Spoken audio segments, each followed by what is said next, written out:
And we're jumping right into the action here in an early game of Evolve. We've got Goliath setting out just a little bit ahead of our hunters. I'm Aaron AC Chambers, joined by co-founder of Turtle Rock Studios, Chris Ashton. And just as things get underway here, Chris, talk to me about the early game strategy for Goliath.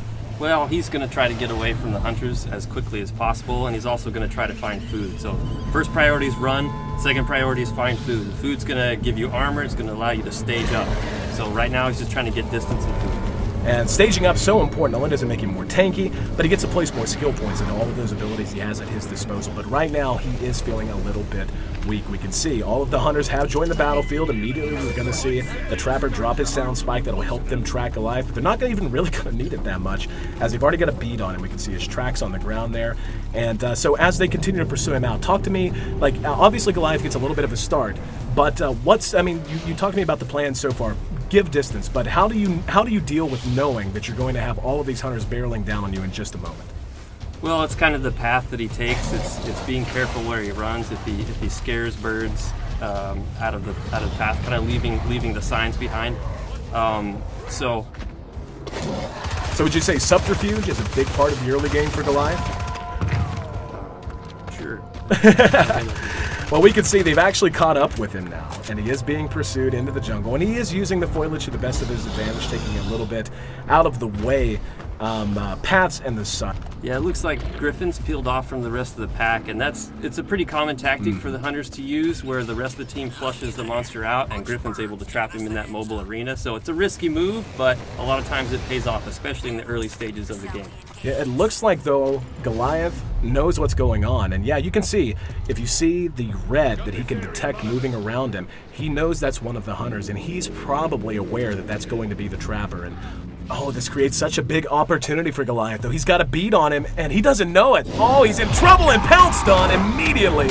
And this is one of those risks you run, and it's right at the core of all the mechanics here in Evolve. The fact that as one, you're just not powerful enough to deal with it. As four, though, at this stage especially, you can go to town. Now, he's incapacitated but not dead, firing his pistol. They're going to try to get him back up as quickly as he can now. As we see Goliath begin to fight, I mean, is this a fight he really wants to take, or is he just trying to do some damage and eventually create some space? I think, when he had Griffin down, he had an opportunity there. Anytime you get one guy down, the fights go in your favor, but they picked him back up. So at this point, if I was Goliath, I'd start looking for an opportunity to get out of there. You kind of see how well your offense is going, and if it's not going well, you tend to try to get out. We can see he is taking a lot of damage, and now that all four are up, we can see all of their abilities beginning to synergize. We can see the shielding and the healing coming out from the medic, the shielding coming from the support. We can see our Trapper is getting more and more involved. He's hitting very good harpoons. His harpoons borderline immobilize the Goliath, and he has to deal with those before he can do much of anything else. And of course, our assault class, who is up front, close and personal, wants to tank the damage and wants to deal as much damage as he can. But it does look like this fight might be winding down soon, as they've just got a beat on him. Yeah, he's going to try to get away now. He got tagged by the medic's tranquilizer dart. He's going to be able to still get away, but you can see those few steps he takes between leaps, he's so slow. It is worn off now, but there's just so many skill shots. And oh, look at the support! Got caught out by one of those native plants on the map. And as we see Goliath try to find some space and something else to eat, talk to me about the design of the map itself and why it plays such a role in such a competitive game. Well, we wanted it to really be another player in the game, and in a sense, the environment is a third player between the AI and the environment, the carnivorous plants. These things create opportunities for either team to take advantage of. Oh, and we can see that carnivorous plant has given the Goliath quite an advantage. It allowed him to create some space. They had to bust him out. It slowed the hunters down, and now he's going to rank 2. He's leveling up to stage 2 in his evolution. Oh, he's got such a good high ground position, coming from downtown with a big smash, and that's going to send them scattering. Now it looks like he doesn't want to fight, just wanted to do what damage he could to throw them off base, to get them confused, but we see our Trappers right behind him, helping to slow him down, hitting those harpoons. Let's see if he can catch up with him. Yep, he's got the mobile arena ready to go. Gonna try to toss that out in front of him, then hit him with the harpoon. There he goes, he's let it go, and the leap, not enough! Harpooned him from behind, and now he's trapped. Now this is one of the biggest gameplay mechanics as well, that mobile arena. Talk to me about what that means for both the Goliath player and for the hunter. For the Goliath, it means he's trapped in there for a certain amount of time. For the hunters, it's an opportunity for them to chew through his armor and to do some permanent damage.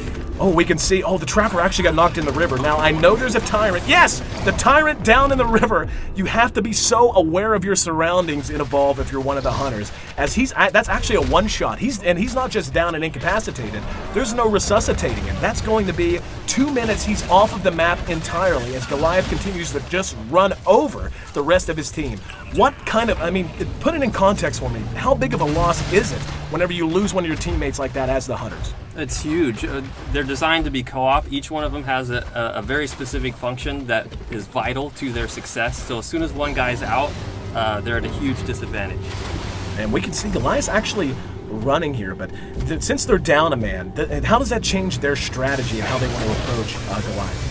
Well, they definitely want to be a lot more cautious. If Goliath turns to fight them, he might be able to pull out the win here.